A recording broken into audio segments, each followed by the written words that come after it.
नमस्कार, मेरा नाम आलोक है। आप लाइव स्ट्रीज देख रहे हैं। पांचवें फेज़ की वोटिंग तो कब के समाप्त हुई और अब छठे चरण का मतदान होना है। उसके लिए प्रचार प्रसार का आज अंतिम दिन है। देखिए, हम हर सीट की बात तो करते हैं, लेकिन जब पांचवें फेज़ की वोटिंग हुई उसके ठीक अगले ही दिन छपरा में, सारण में कैसे गोलीबारी हुई, एक व्यक्ति की मौत हो गई, 2 व्यक्ति बुरी तरह से जख्मी हैं। और अब जब एफआईआर हुआ है तो रोहिणी आचार्य और भोला यादव पर भी एफआईआर हो गया है।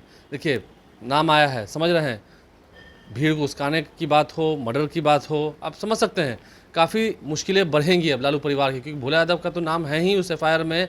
इसके अलावा 10 अन्य लोग हैं जिसमें रोहिणी आचार्य का भी नाम दिया गया है। हमारे साथ बिहार के वरिष्ठ पत्रकार अरुण पांडे जी हैं। किस तरह से देखते हैं पहले सारण में वोटिंग होना, तनातनी होना, रोहिणी कहा जा रहा है कि रोहिणी आचार्य जब गई थी तो उनसे वहाँ बहस हुई, एक वीडियो भी वायरल हो रहा है। उसके बाद फिर ये सब घटना हुई और अब रोहिणी आचार्य पर भी एफआईआर हो गया। अब देखिए, वो तो दूसरे दिन हिंसा हुई। यदि वो हिंसा नहीं हुई होती तो जो पहले दिन की घटना है बूथ पर, वहाँ बीजेपी के कार्यकर्ता थे, रोहिणी आचार्य वहाँ गई, कैंडिडेट थी तो जाने का उनको हक है। और लेकिन अब वहाँ क्लैश हो गया एक तरह से कहिए उस समय, काफ़ी विवाद हो गया था। फिर वहाँ से चली गई, ठीक है, वहाँ संभल गए। अब दूसरे दिन सवेरे जो शहर में ही, छपरा शहर में जिस ढंग से क्लैश हो गया भाजपा और राजद के कार्यकर्ताओं की बीच, एक की मौत हो गई, 2 घायल हैं, तो दोनों इंसिडेंट को लेकर केस हुआ है। और जो आपने चर्चा की ही कि बूथ पर वो गई थी रोहिणी आचार्य, और उसके बाद वहाँ जिस ढंग से विवाद हुआ तो उसको लेकर एक बीजेपी के कार्यकर्ता ने एफआईआर कराया है। और उस केस में जो धाराएं लगी हैं उसमें थाना से जमानत नहीं होगी, अदालत से जमानत लेनी होगी। मतलब अब एक केस तो हुआ ही इसको, और दूसरे केस में तो हत्या ही हुई है, तो उसमें अलग है, 2 की गिरफ्तारी भी हुई है। तो दोनों घटनाएं मैं मानता हूं कि चुनाव के बाद जो हिंसा हुई दुखद है, दुर्भाग्यपूर्ण है। और बिहार तो इसके लिए बदनाम रहा था, चुनावी हिंसा के लिए।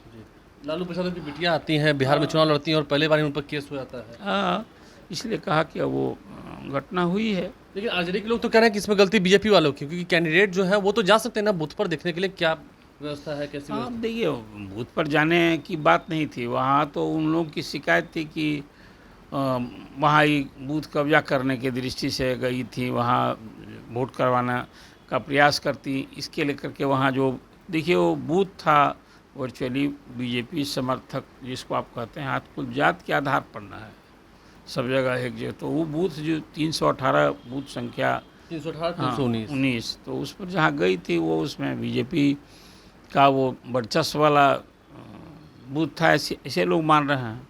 तभी तो वहाँ बीजेपी के कार्यकर्ताओं ने, रोहिणी आचार्य ने वहाँ जब बूथ के अंदर गई, जो स्थिति का, ये तो हक है उनको कि वोटिंग हो रही है तो कितना वोट पड़ा है, वहाँ क्या स्थिति है देखने के लिए।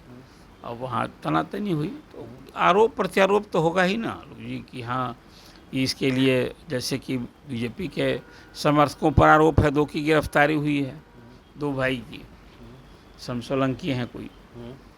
तो इसलिए घटना को मैं मानता हूं कि बहुत दुखद है बिहार के आगे से सामने। जातीय रंग देने का भी कोशिश किया गया है। अभी आरोप प्रत्यारोप जिस ढंग से हो रहा है, अभी आरोप प्रत्यारोप, फिर बयानबाद एक दूसरे पर हो रहा है, एक दूसरे पर इस तरह की बातें हो रही हैं, इसको मैं बहुत दुखद मानता हूं। बिहार में इसको फिर अभी 2 चरणों के चुनाव बाकी हैं, तो 5वें चरण में हिंसा हो गई और 2 चरणों के चुनाव बाकी हैं। स्थिति तो वहाँ अब भी जो है सामान्य नहीं हुई है, और प्रशासन ने एहतियात कार्रवाई की है।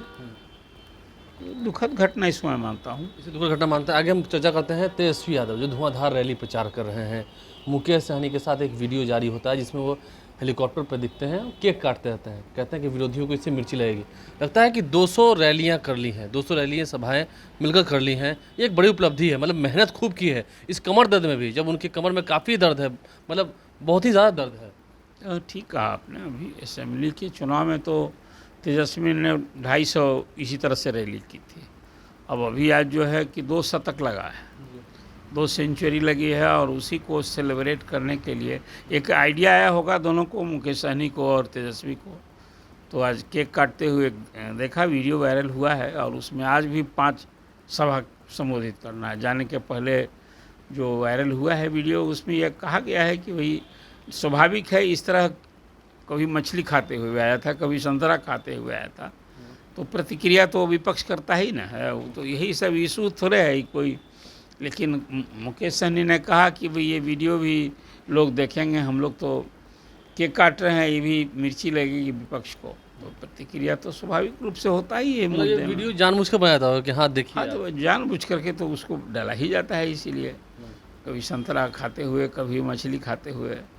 अभी देखिए, आज एक आपको लगता है इतनी बात है कि तेजस्वी ने अकेले, कहिए कि महागठबंधन की ओर से तो अकेले स्टार प्रचारक है ना। जी, अब मुकेश सहनी साथ जा रहे हैं। जी, अब महागठबंधन में तो कई पार्टियां हैं, कांग्रेस है, वाम दल है, कभी इस तरह का संयुक्त तो कोई कहीं अभियान हुआ नहीं। अब तेजस्वी ने ये दिखाया है कि जहां एनडीए के नेता, प्रधानमंत्री, गृह मंत्री, रक्षा मंत्री, भाजपा के अध्यक्ष, कई राज्यों के सीएम बिहार में एनडीए के लिए प्रचार कर रहे हैं। अभी 2 चरण बाकी है, उसमें भी सारे नेताओं के कार्यक्रम लगे हैं और तेजस्वी भी उसी तरह से धुआंधार प्रचार कर रहे हैं। आपने भी कहा ही कि हाँ, इस प्रचार के दौरान उन्हें कमर में दर्द हो गया था, उसका भी आपने एक चर्चा की थी। कड़ी मेहनत कर रहे हैं, अभी क्या रंग लाता है इस मेहनत का।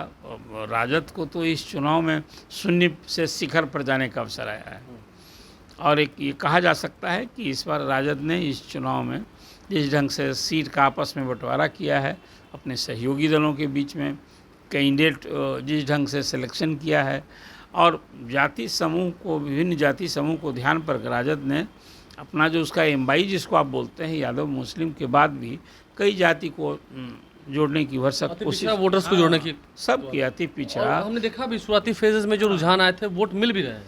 नहीं, बिल्कुल वो इस बार तो लोग ही मान रहे हैं कि भाई मुकेश सहनी के साथ आने का, राजद को भले ही मुकेश सहनी सनाव मल्लाह कहते हैं, किसी मल्लाह जाति को उम्मीदवार उन्होंने नहीं बनाया इस बार, लेकिन मुकेश सहनी के साथ आने से और जिस ढंग से ये दोनों की इस बार जोड़ी जम रही है। आज कहा भी है मुकेश सहनी ने कि हम लोगों की जो एक दोस्ती है, हमें भी ये पहला बार ऐसा अवसर मिला है इस 200 सभा करने की। तो ये बात सही है कि इस बार राजद को कुछ इस दोस्ती का तो लाभ ही मिल रहा है कि इस बार स्पष्ट दिखता है कि 40 लोकसभा सीट वाले बिहार में अब तक जो चुनाव हो गए हैं, अब 16 सीटें बाकी हैं। तो इस बार जो 39 जीती हुई सीटें हैं, वो फिर उस जीत को दोहराना सचमुच एक कठिन चुनौती ही है और स्पष्ट लगता है कि इस बार राजद का न सिर्फ खाता खुलेगा, कुछ सीटें बढ़ेंगी, ये तो स्पष्ट दिख ही रहा है। स्पष्ट दिख रहा है। देखिए, तमाम मुद्दों पर हमने चर्चा की है, आप लाइव स्ट्रीम से बन रहे हैं, क्या कुछ बातें निकल के आई थी। इसके ने 200 से अधिक सभाएं की हैं मुकेश सहनी के साथ, इससे कितना लाभ होगा आने वाले समय में, कितनी सीटें आज जीतेगी, ये तो खैर भविष्य के गर्भ में है, 4 जून को ही मालूम हो पाएगा। हमारे चैनल को सब्सक्राइब कर लें, साथ साथ फेसबुक पेज भी लाइक करें। धन्यवाद।